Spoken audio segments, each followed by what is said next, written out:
Welcome to another in our series of Kehillat Israel podcasts. This is a recording of Rabbi Amy Bernstein's weekly Friday morning Torah study.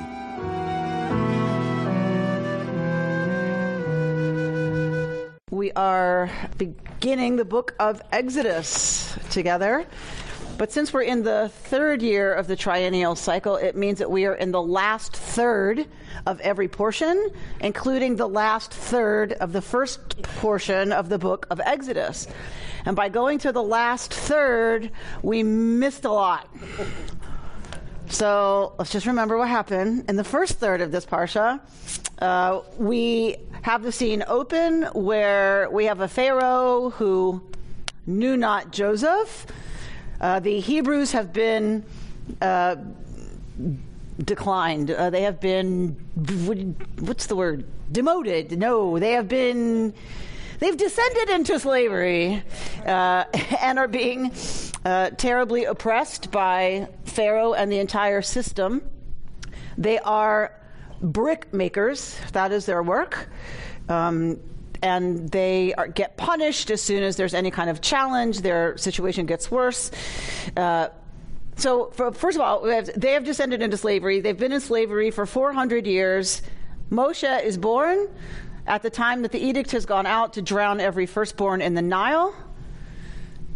He is placed in a basket by his mother when he is several months old, when she can no longer keep him and his identity a secret.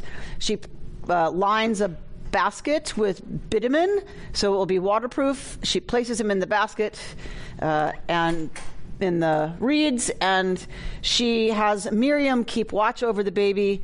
Miriam watches as the basket makes its way along to where the daughter of Pharaoh bathes, possibly worships, right? The Nile was a god in Egypt. Possibly she comes down to worship with her maidservants, and of course she sees the basket, she opens it, she takes out the infant, and we don't know why, but she says this must be one of the Hebrew babies. She, at that moment, has a choice. She is daughter of Pharaoh. Pharaoh was a god in Egypt, and his word is divine law thereby. And she has a choice to either follow her father's command. If she thinks this is a Hebrew baby, what should she do with it? Drown it or bring it to the authorities to deal with. And she does not. She has a moment of compassion. She feels compassion for the boy, as Torah tells us. And Miriam, who's watching all this, says, "Shall I fetch a wet nurse for you?" So it is Miriam who actually suggests that Pharaoh's daughter will be keeping the baby. So she fetches her own mother, Yocheved, to nurse the baby for the daughter of Pharaoh. And Moshe grows up in the palace, grows up as a son of Pharaoh, and he's brought to live permanently in the palace when he is weaned, so probably about 3 or 4 years old. And he grows up in the palace, and he one day witnesses something happening between a taskmaster and a Hebrew, and he loses his temper, and he kills the taskmaster. Now he is a fugitive. You're not allowed to kill somebody who works for Pharaoh. So he becomes a fugitive. He runs eventually he comes to Midian, where he meets the daughters of the local high priest, and they are watering their flock. And of course they're at a well. Of course he meets them at the well, and of course he intervenes to help them, and they run home to their father to say, this lovely, handsome looking Egyptian guy helped us. So the father invites Moses in. Moses marries one of the daughters, this is Jethro, the high priest of Midian. He marries Jethro's daughter, Tzipporah. Aren't they Hebrews? They are Midianites. They are not Hebrews. We're not sure. Well, we are not having this conversation. I mean, it's a conversation to have, but we don't know. Yeah. We really don't know. It's just like Joseph. Did Joseph consider himself a Hebrew? Like, we don't know.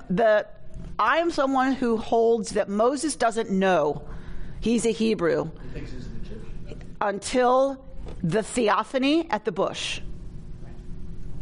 So that's my theory, and I like that theory. It makes the story a lot better for me, because it means he acts out of a sense of injustice to whoever he sees being beaten, not just because it's his kinsman. We know it's his kinsman. It's the omniscient narrator that says Moshe sees one of his kinsmen being beaten, but we have no indication that Moses knows that he's a Hebrew. So he intervenes. So now he's in Midian. While he's working for his father-in-law in Midian, he tends sheep for his father-in-law. If you're going to be a leader of the people, you have to first be a shepherd, right? Moses, David, Jesus. You have to be a shepherd first. So we have him working for his father-in-law Jethro.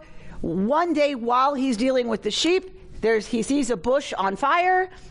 And rather than do what most of us would do, which is get those flammable sheep out of there, he turns to look at what's happening. It turns out it's a theophany. God speaks from within the bush and commissions Moses to go to Egypt and challenge Paro. During that theophany, which is still in the first third of the first parsha of the book of Exodus, or the first 2/3. During that theophany, God says, I am the God of your ancestors, Abraham, Isaac, and Jacob. So for some of us, this is the first moment that Moshe knows his ancestors are, in fact, Abraham, Isaac, and Joseph. So, it could be that he knew all along and was raised knowing he was a Hebrew, but I find it difficult to believe that the daughter of Pharaoh would tell anybody that she had rescued a Hebrew baby and didn't kill it. So at what point would she do that? At his bar mitzvah? Like when would she tell him, by the way, here are your adoption papers, you were in the water. So I find it hard to believe there would have been a reason for her to tell him that. So in either case, he's commissioned. And so now we're at the situation where Moses knows he has to go challenge Paro. He tries to get out of it, but he is successfully commissioned, because you just don't argue with Yod Heh Vav Heh. Well, you do actually if you're Moses, but he loses, and he gets commissioned. So now we have Moshe needing to go ask his father-in-law for permission to leave his household, and that is where we're picking up the story. So Moshe goes to his father-in-law, who here is called Yeter. Other places he's called Yitro. So he's Yeter here, and he says to him, let me go back to my kinsmen in Egypt and see how they are faring. Is that why he's going back to Egypt? No. So why doesn't he tell his father-in-law the truth? Because his father-in-law think he's crazy. Because if he told his father-in-law, I'm going to challenge Pharaoh and free all the slaves of Egypt, his father-in-law might have thought him crazy. Okay, so he thinks he's crazy. Who cares? We put his daughter in... He might not give his permission if he thinks Moshe is going to put his family in danger. He might not give his permission for them to go. Is one way of understanding that, right? So one of my commentaries said that he modestly veils his true motive, pretending that he wishes to see how his in-laws were, how his relatives were faring, because he's being humble. That he doesn't want to brag that he's now the commissioned prophet, the commissioned savior, right? And that he doesn't want to brag to Jethro. He's just going to quietly go do what he needs to do. Possibly, Moshe doesn't believe that Moshe is going to free the people, right? Possibly Moshe still thinks this voice that is talking to him is nuts, right? That there's no way. It's an illusion. Right. So so there's lots of reasons that it might be, but he says he's going to check on his relatives, and Yitro says, Lech l'shalom, go in peace.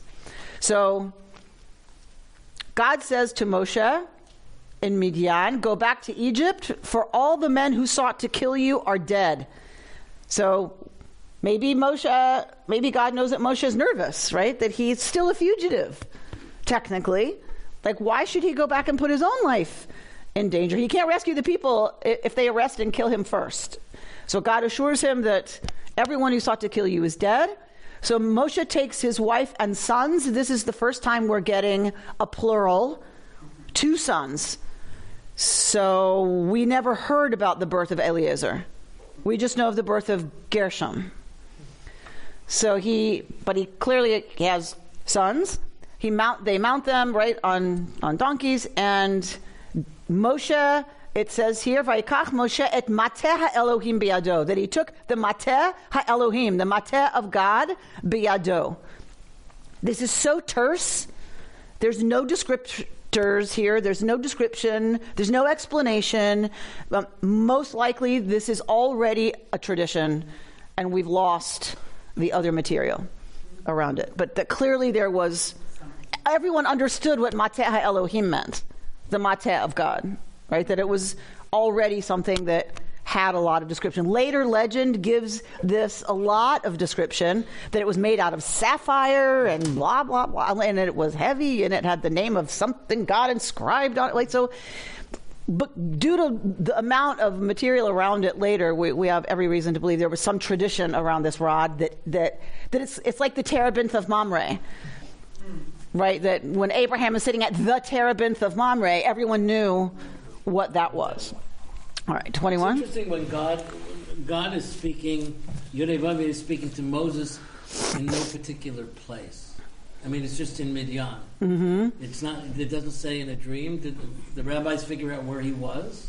They're not interested. He was just in Midian. Somewhere. Connecticut. Doing something. Do we know where Midian is? Yeah. Today, I mean, where is he? Yeah, Detroit. Dear. No. Yes, we know where Midian is. All right. It's in San Bernardino. Yeah, right. Okay. Go. And Yud-Heh-Vav said to Moses, when you return to Egypt, see that you perform before Pharaoh all the marvels that I have put within your power. I, however, will stiffen his heart so that he will not let the people go. Then you shall say to Pharaoh, thus says Yud-Heh-Vav, Israel is my firstborn son. I have said to you, let my son go that he may worship me. Yet now you refuse to let him go. Now I will slay your firstborn son. Okay. So this can look a little bizarre here. Like, why is God talking to Moshe about what God's going to do? It's like, it's just it can look really odd, but it's not going to look so odd when we're done. It has to be here. It sets up exactly what comes next. And God said to Moshe, when you return to Egypt, see that you perform before Pharaoh all the marvels that I have put within your power. So Moshe is going to be given the power to confront Pharaoh on behalf of Yud-Heh-Vav, right? Going to perform wonders, confront Pharaoh. I, however, will stiffen his heart so that he will not let the people go. That's another conversation.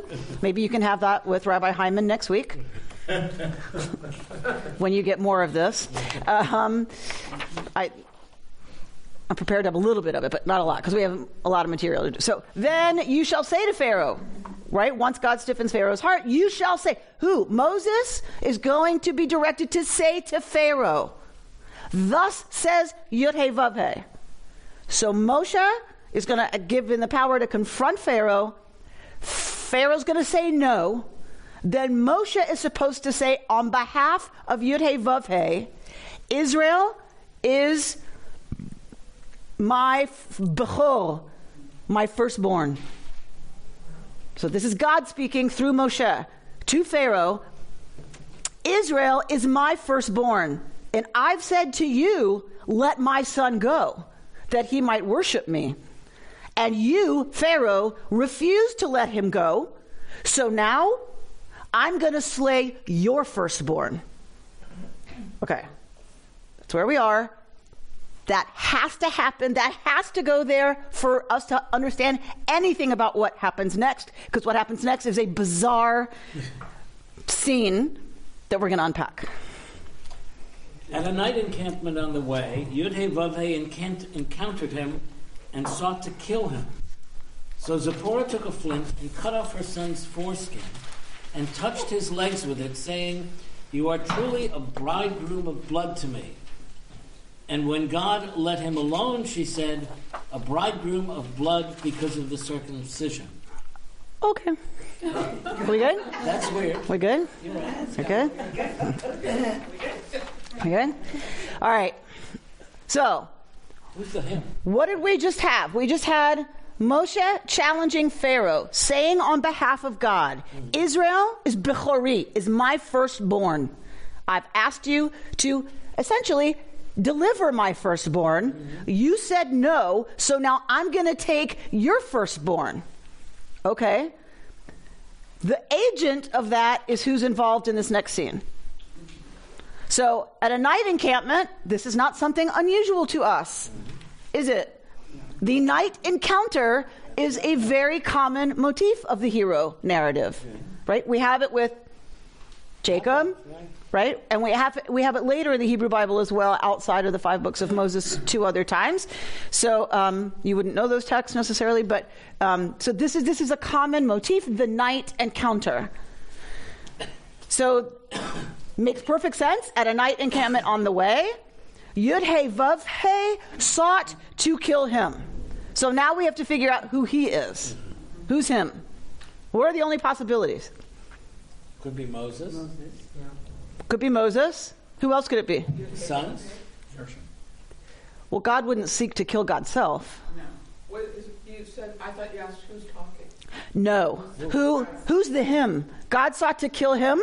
Who's him? It can only be Moses or one of his sons. Right. Those are the only people it can be.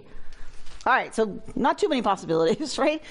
It's either Moses or it's one of Moses' sons. We don't know which. So there's something missing here. So obviously, there's stuff missing here. Or it doesn't matter who he is. Right? Oftentimes when we want to get one of those night encounter, gaudy, theophany-y kind of things, remember, it gets all tangled up because it doesn't matter if it's the angel speaking or God speaking. It doesn't matter. Right? It's kind of written confusing on purpose because it's a divine encounter, and by definition, that's not normal, right? It's not reality as we know it. So often Torah uses this kind of tangled, not clear references to give us that sense of it's a non-usual encounter. Or it does matter, but everybody already knew who he was. It's a very famous story. Everybody knows the story, so we have an abbreviated version that everybody else understood when they heard it. Those are the 2 possibilities. Okay? And we're, as usual, we're going to go with both and see which one we like better. All right. Yud-He Vav-He seeks to kill somebody. So Tzipporah takes a flint and circumcises her son, then takes the foreskin and touches it to whose legs? Yeah. We don't know. We don't know. She either touches it to Moshe's legs or she touches it to the infant's legs. There's one other possibility. Is Moshe circumcised? Yes. Yeah, the child's like, no. So either one of the children she circumcised, presumably. It's dumb to put it on the kid you haven't circumcised, I would think. So either Moses or the baby or the apparition. How do they know something's going to kill Moshe? How do they know? Yud-He Vav-He seeks to kill Moshe. God doesn't say anything. What? How does Tzipporah know to do anything? Why does she know there? Why does she think there's any danger? She's a goddess. She, very nice, Susan, very nice. So she is the daughter of the high priest of Midian. Likely, she is a priestess. That would make perfect sense, would it not? She's been raised in the home of the high priest. Cultically, she probably has a very important position.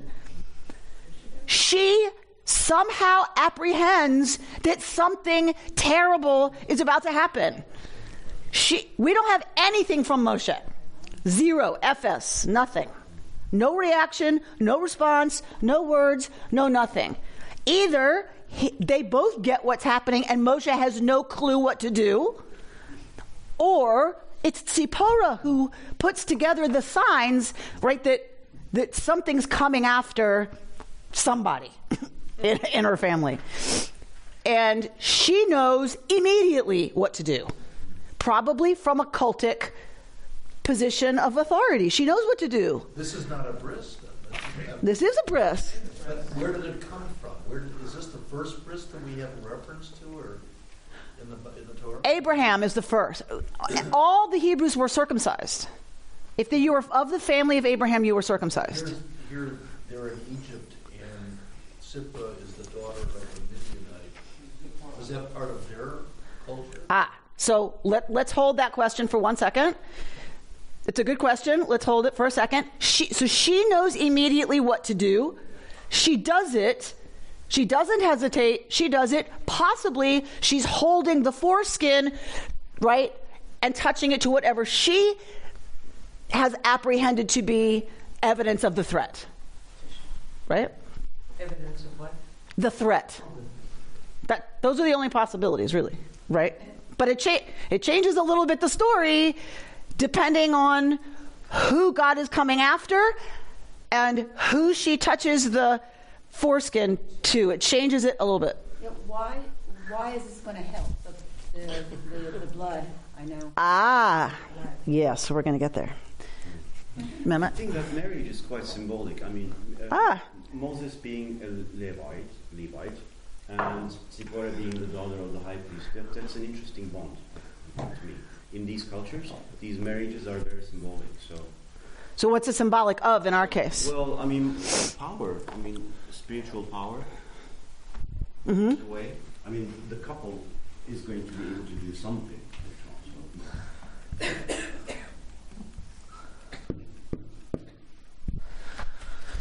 All right. So,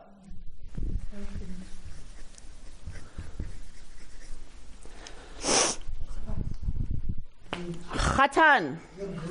She takes the foreskin, touches it to somebody's legs, and says, "You are now a Chatan Damim."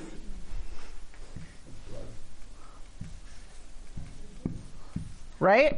You are now we're not going to translate this yet, but this is plural for blood.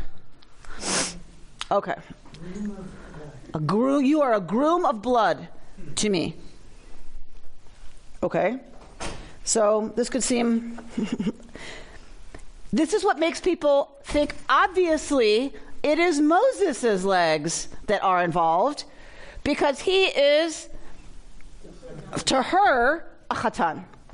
But linguistically, some scholars say chatan is never used for the role of the male to the female in a marriage. It's only used about in-laws.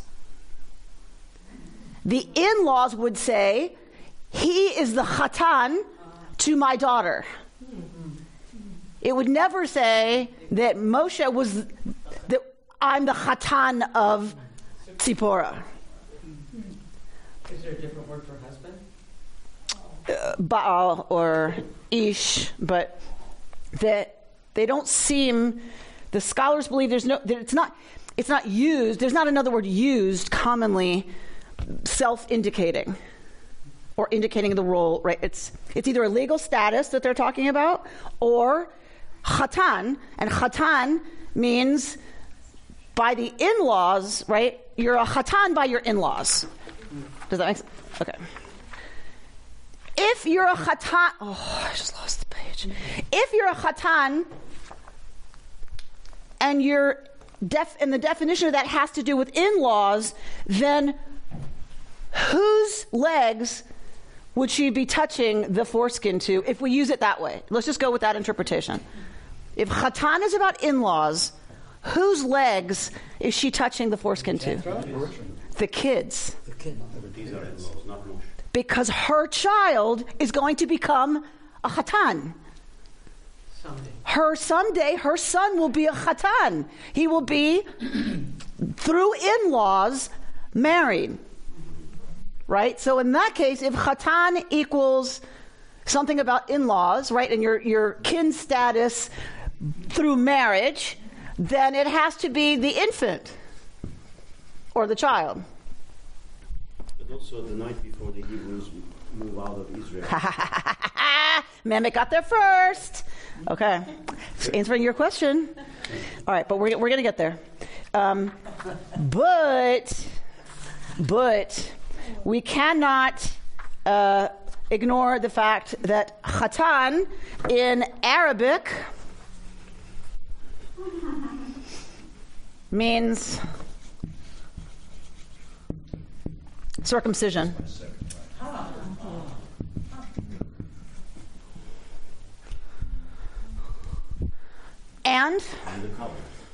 And it means it's not unrelated. It means protection. Now, what does it mean? Now she's saying you are a chatan damim to me. Now who could it be that she's touching? If it's Moses, what is she saying? You're protected. You are protected now. Why? Why would Moshe now be protected because Tzipporah circumcised her son?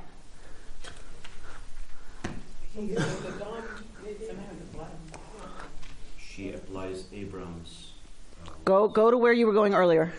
What's about to happen? Well, the night before they flee out of Egypt, God tells them To Put blood on the door. to put blood on the doorposts, right? And what is that going to do? Putting blood on the doorpost is going to do what? So it's going to protect whoever's in that house, right? And what are they doing that night? Slaughtering the firstborn. What are the Israelites doing that night? No, they're not fleeing yet. Staying in their house. What are they doing? Slaughtering. Why are they eating? Because they're going to leave on a big trip. It's the first Passover, people, remember?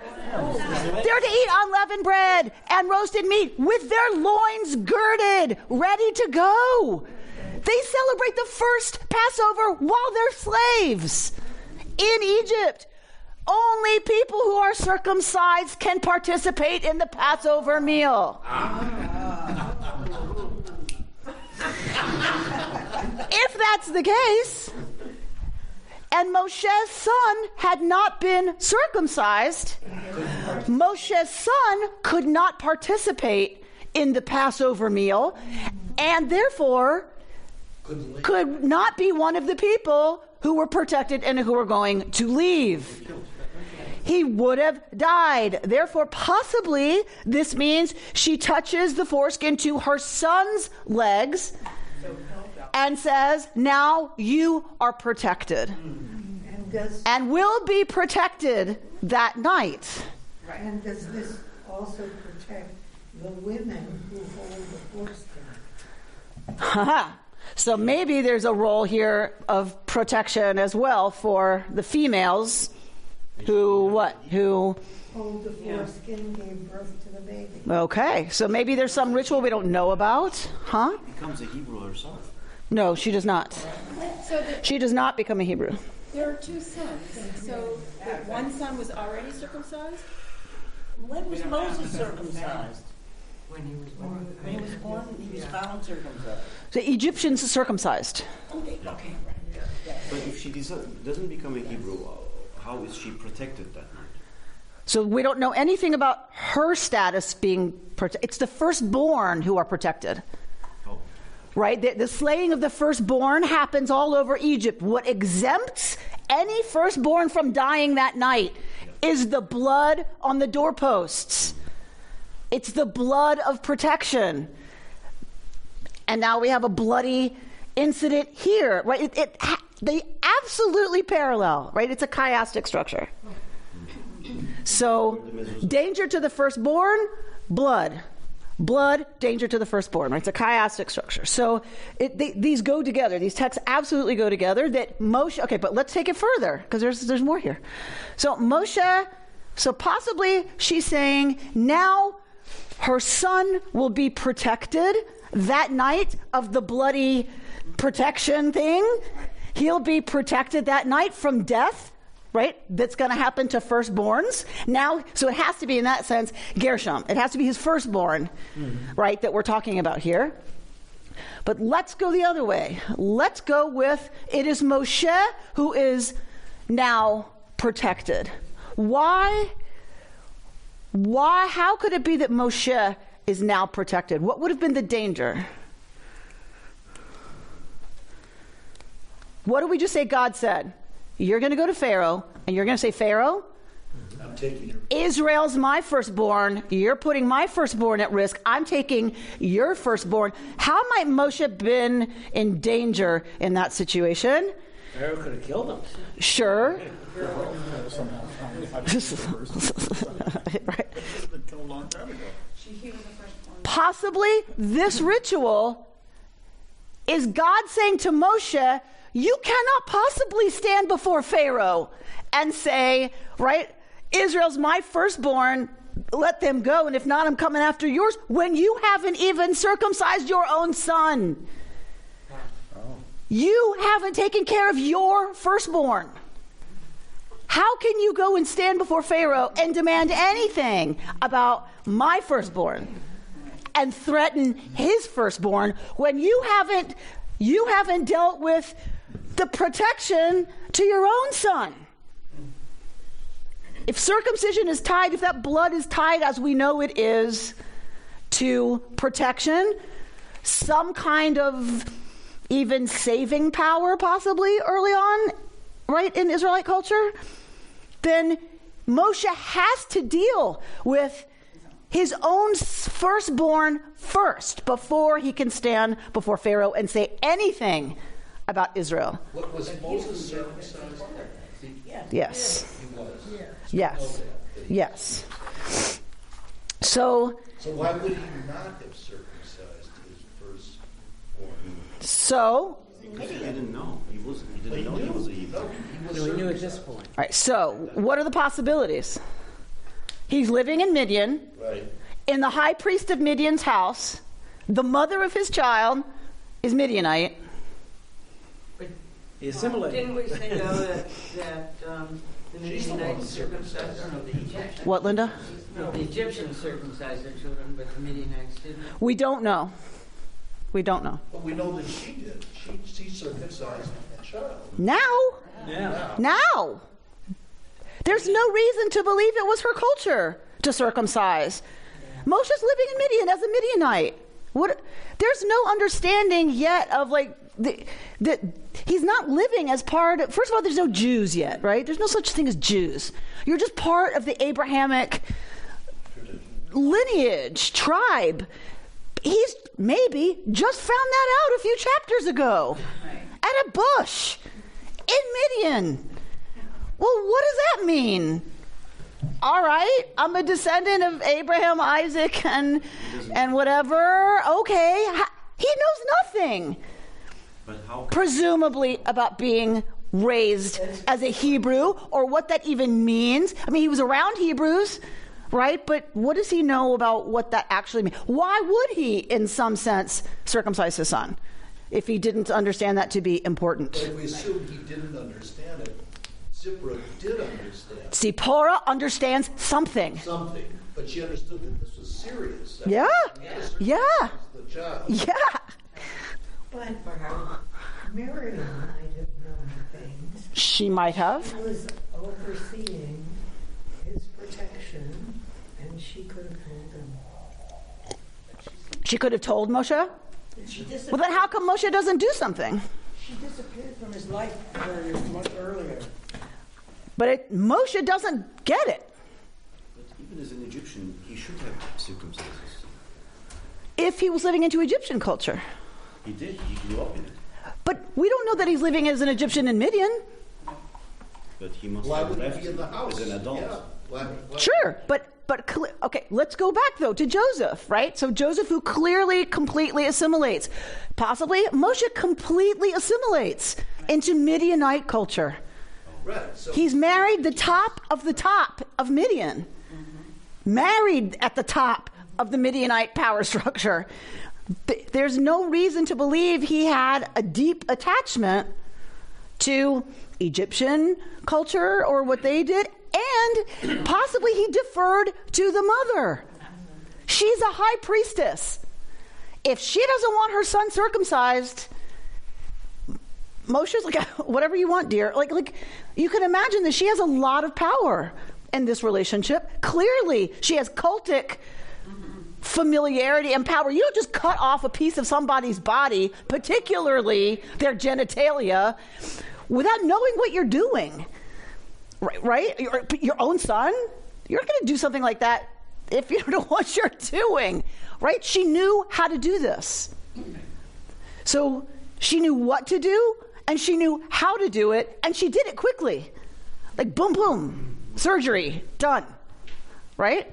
So clearly Tzipporah has cultic knowledge that we just don't have the tradition around anymore. this is to protect the son. It's to protect somebody. Pharaoh. It's to protect somebody.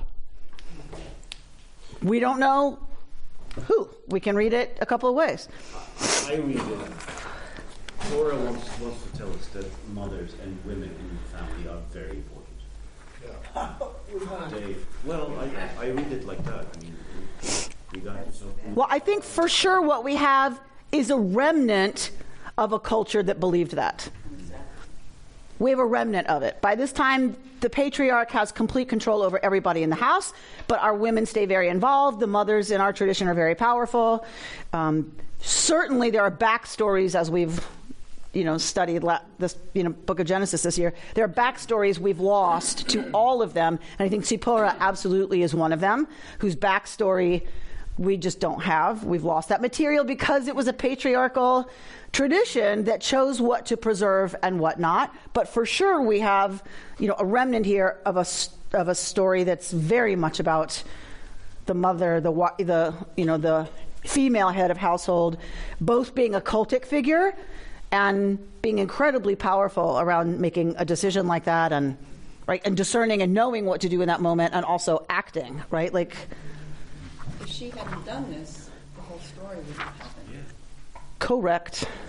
Yes. She saves somebody, right? And possibly Moshe. If she saves Moshe, she's just, in fact, saved the Jewish people. Yeah, in the bigger context of this, it doesn't answer how she knew this, but this is part of the crafting of a massive identity story.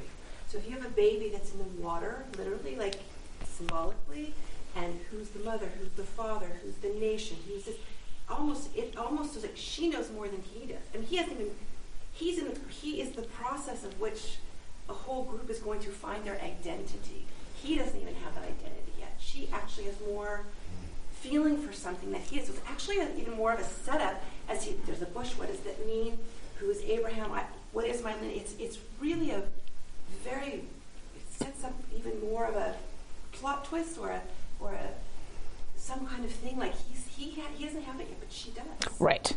And I mean, and one of my teachers of blessed memory, Dr. Tikva Freimer-Kensky, suggests that it's only because Moshe was in Midian with Tzipporah in his father-in-law's house that he has the theophany with Yahweh.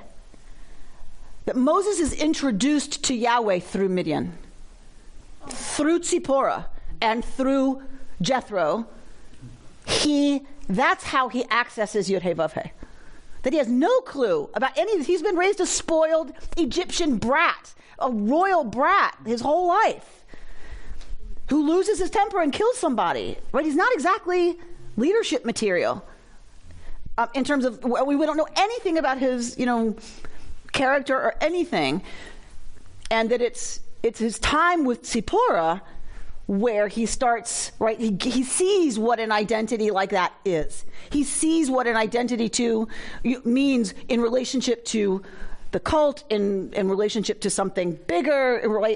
Remember, he was raised with all the gods of Egypt. the Midianite culture is closer, right, to Israelite culture than Egyptian culture was. So yes, to your point, like there are lots of scholars who believe that it's only because of Midian that Moshe has this theophany. To the point that somebody raised a while ago about the role of women. This is, I can't count up the number, but I suspect it's at least 4 times in the story of Moses that women play key roles. I'm going back, even the first one that I can recall is the midwives, yes. Midwives. It was before this. First there's the midwives. These kids we couldn't even stop it. They're coming so fast. Then there's, we just saw Miriam and the daughter of Pharaoh, right? Mm-hmm. And now we've got Zipporah. Mm-hmm. And if all of those hadn't happened, it's a pretty clear story that all of these things happened in order for Moses to be there. Yes. I have spent the last 5 years exploring those texts with the women at Passover, at our Passover celebration, and that's exactly. I've had 5 years of material because Moshe does not exist. The Jewish people do not exist without all of those women, without the women of the Exodus. They do not exist. I mean, obviously, women are needed if you're going to get born. I'm not saying that. I'm saying, right, that Shifra and Puah save. It's like miracle after miracle. That's right. But it's human action, right, that allows for the miracles that are going to happen here too. Zipporah's action is what's going to affect the miracle, right, in Egypt to some extent. Like she's impacting, right, what will be protective there. So Shifra and Puah do it by saving, right, the babies, but Paro does it by saving him in the water, by feeling compassion for him and taking an outsider, someone else, the other, and bringing him in as her own. Miriam does it by presuming to speak to royalty as a slave, to insert herself and save his life. And is Miriam a Hebrew? She is. So she's the only one of the 4. Miriam, his sister. Yeah, the only one, though, that is a Hebrew. The rest of the women are not. And Yocheved, his mother, who hides him, and then figures out a way to put him into the water, into the Nile, right? You can't miss all those things about they were supposed to be drowned, so she puts him in the water, right? So all of that. And now Zipporah. So the story then is the product, Moses is the product of women doing yes. these actions to Yes. And it's even stronger and deeper, right? That these women should have been enemies, some of them, right? But it's women saying we will not buy the paradigm that says we have to work against each other because that's how the men in charge have set it up, right? So, because Shifra and Puah, we don't know if they're Hebrews. We're not told. They are the midwives to the Hebrew women. That's all we know. Are they Egyptian? Then the story is all the more powerful in some ways, that they defy Pharaoh and save Hebrew babies by using Pharaoh's xenophobia against him. They're not like Egyptian women. They drop them in the field before we can get there. They're like cattle, right? So they use Pharaoh's own xenophobia against him. If they're Hebrew midwives, it would make sense that they're Hebrews, because why would you have Egyptian women serving Hebrew women on some level unless you want them to be spies? If they're Hebrew women, then they're incredibly brave Hebrew. Either way, like if they're Egyptian women, they're working with, right, saving Hebrew babies and defying Pharaoh to his face. And even if they're not, we've got Bat Paro, right, who refuses to see this baby somehow as disposable because it's other. Capital O, the enemy, capital E. Amy, are you asserting that this idea of circumcision goes back to Hammurabi, that it's traced through the priestesses, and really the Hebrew is the beneficiary of that culture? No, I'm not. You're not? No. So this is unique to the Hebrew No.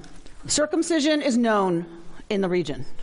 It's not unique to Hebrews. It's not just known, it's clearly generated. I mean, this is Segura did this as an So let's be careful our language. So it's not venerated. It is understood to be protective. Blood is protective. Menstrual blood is extremely powerful, which is why later male patriarchal culture isolates women when they're menstruating, because they're terrified of the power of menstrual blood. So all blood, menstrual blood, the blood of circumcision, the blood of sacrifice. This is about sacrifice. 100%. So not circumcision, but blood. Just blood. Blood. Yeah. Now, when were people circumcised? In Egypt, between 3 and 6 years old. Sometimes in other places, it was premarital. It was a preparation for marriage, which makes this all the more compelling in terms of it. If it's chatan, then it makes it compelling that it is Gershom she's talking about, because he will be, through this act, prepared to marry. Right? So it was understood that the blood of circumcision, menstrual blood in general, was incredibly powerful. And of course, we see in the Israelite cult, this is going to become the means by which they are forgiven. This is how you affect getting rid of what sin causes. Distance between the divine and this realm, because the contaminant of sin has put the holy can't exist where that is. Right? So you have to have blood involved for there to be any kind of potency to what's happening, to the ritual that's happening. Remember, the leper is going to be cleansed by snapping the neck of a bird, right? And then we have blood involved. So it's not that it was venerated, it's that it was understood in the ancient world that blood is the life force and therefore has the ability to protect, to affect cleansing, to affect, right, certain things. That disappears with the birth of rabbinic Judaism, though, from Judaism. Yes. Although it continues with Christianity. Yes. Right. And the blood. Yeah. So this is what we said last week, right? That blood stops being the mechanism for atonement, for all those things, for Jews, but it is preserved. The Israelite understanding of that is preserved in the church.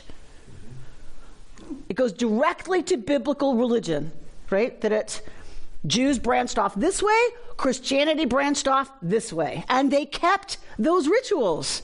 It is still the blood that atones in Christianity, the blood of Christ that one drinks at Mass, right? That is what affects the atonement. So there's still billions of people who understand this to continue to be reality, right? We tend to talk about it like it's something that those people, right, back then thought of, but there are still so many people who believe that it's only blood that has the power to, right, the sacrifice that has the power to redeem from, in their words, redeem from sin. We don't use redeem and sin together.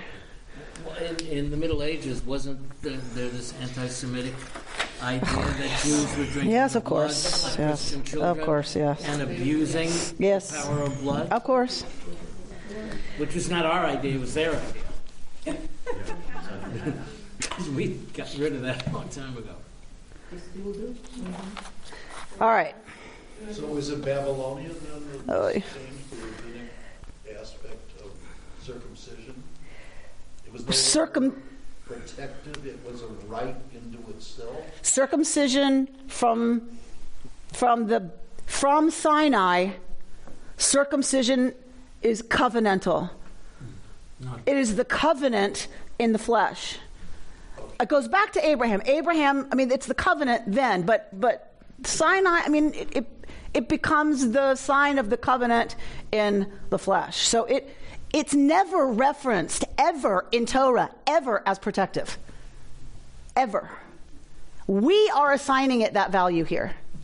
Well, is that what Burton was saying? Is that's what the rabbis... I said by the time of Rabbinic Judaism, which I think, as Rabbi Bernstein pointed out, is kind of a different religion from what we're talking about here, the idea of blood disappears. Right. Prayer replaces sacrifice. So this is where the branching off really takes place, doesn't it? Wouldn't it be in Babylonia? I'm stuck on Gershon. Yeah. It happens to be the Hebrew name of my father and one of my children.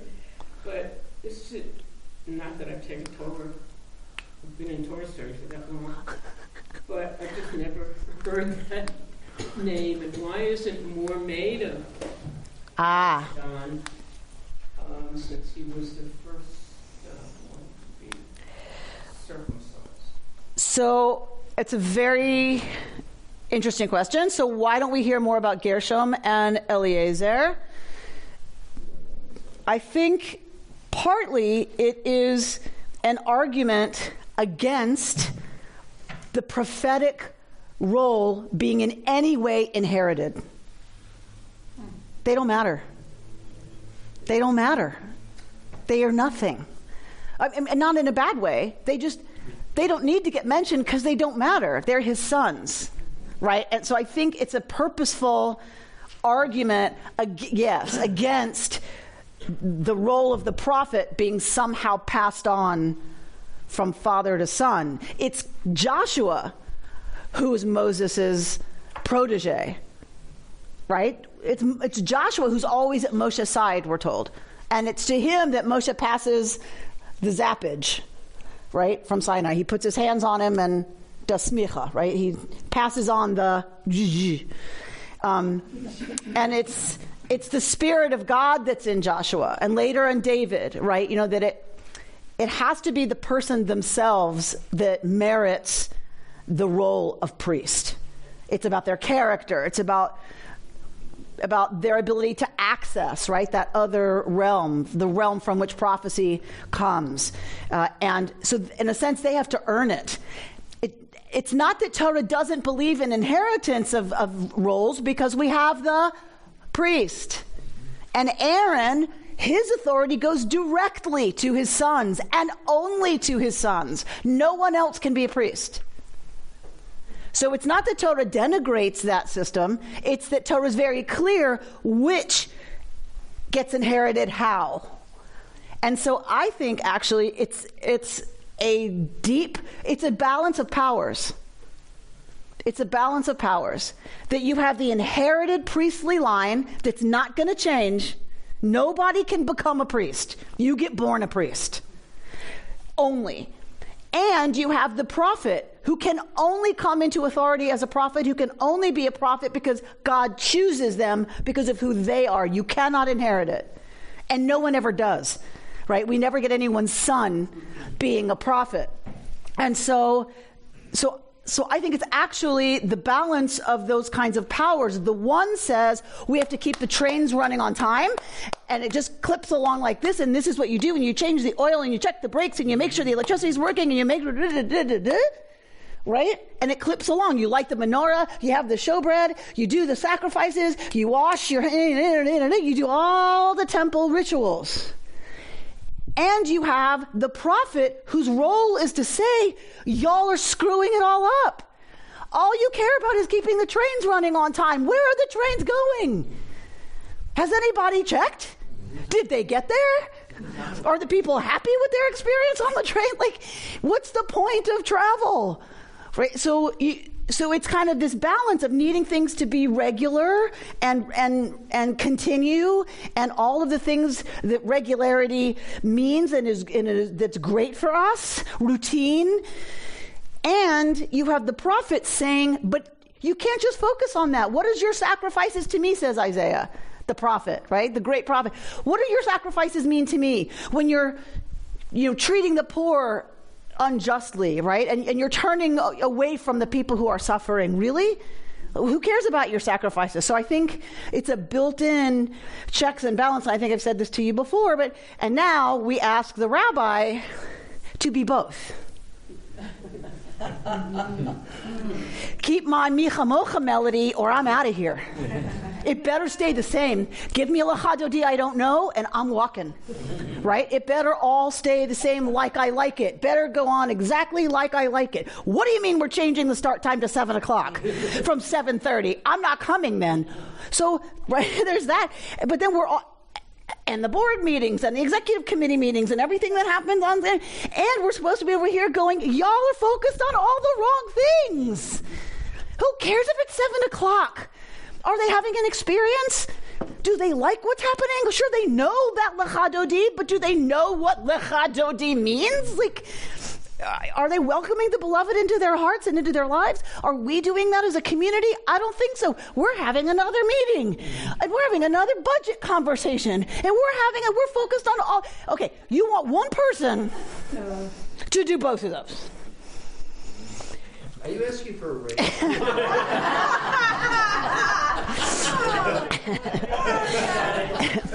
So I guess my point is,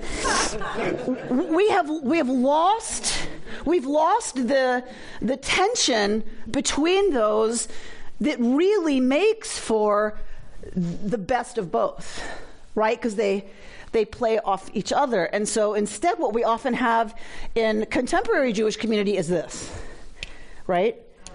The people who want to be about tikkun olam, and we want to change the world, and who cares about Lecha Dodi? Right? Arguing with the folks who are like, why are we out there doing justice work in the world? There are plenty of people doing that. We can go do that as Americans. We can do that as citizens. Here, we're supposed to be about Lecha Dodi. And so it creates a tension within the organization that we have to be creative about how to hold, because there is a real and true struggle over resources. Time, space, clergy time, right? The resources it takes to run programs. We're competing for the same audience, so it's another e-blast, right? And so we feel this real push-pull, within the institution, and we're not great at all the time figuring out how to do both of those. But that's what it's going to take. That's what it's always taken, right? All right, so where are we? So we are coming to the end of the first third, right, of our story of Exodus, and we have somebody in danger. Sipporah somehow understands that and somehow figures out how it is that she can deliver her family safely. So this blood right is going to set up either Gershom's protection from the blood right in Egypt, or is going to give Moshe the authority to perform the blood right in Egypt, right? In either case, it is very clear that this blood here ties directly into the sacrifice that's going to happen. That's going to mean the blood, right? So that killing, that sacrifice, that blood, and of course then the institutionalized sacrifice that will ensure Israel's survival and Israel being close to its God, which is, of course, the only way that Israel understands that it can be safe. So Moshe is about to return to Egypt, and my notes say here that it is a preview of the denouement of the drama. As a result, the narrative exhibits the structure of an inclusio.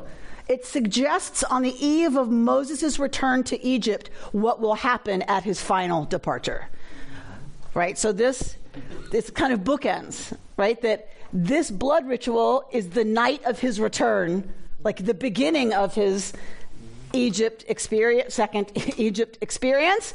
And the last experience that he's going to have in Egypt will be the blood, the protective blood on the doorposts. So that's the end. Then, of course, here sets the beginning of that, which has to be, right, a ritual about blood and protection. and the kind of courage that it will take for the people to walk into that. Because it's going to be just like Zipporah had to leap with the courage and trust that this was the right thing to do, the Israelites are going to have to do the same thing. They're in Egypt when they kill that animal and announce with a great big sign over the door, we're with him, we're with the crazy guy who says we're leaving in the morning. Right? So Zipporah's act, her quickness to act, her surety, her confidence, and her being willing to do it saves somebody here and delivers them from the destroyer, whoever the destroyer is. It's going to be God too, who's the destroyer in Egypt. God is the destroyer here. It has to be, because it is God who's going to affect the destruction of the firstborn in Egypt. So here the blood, her action protects one of them from the destroyer. The same exact thing is going to be demanded of every Israelite who leaves. To be protected from the destroyer, they have to have the courage and the surety and the certainty that Zipporah does to slaughter that animal that's been out in the backyard for 4 days with everyone watching, and put that blood on their doorpost. This is how we become who we are. Because the folks who weren't ready to do that didn't make it. You've been listening to Rabbi Amy Bernstein's Friday morning Torah study from Kehillat Israel in Pacific Palisades, California. For more information, go to our website, www.ourki.org.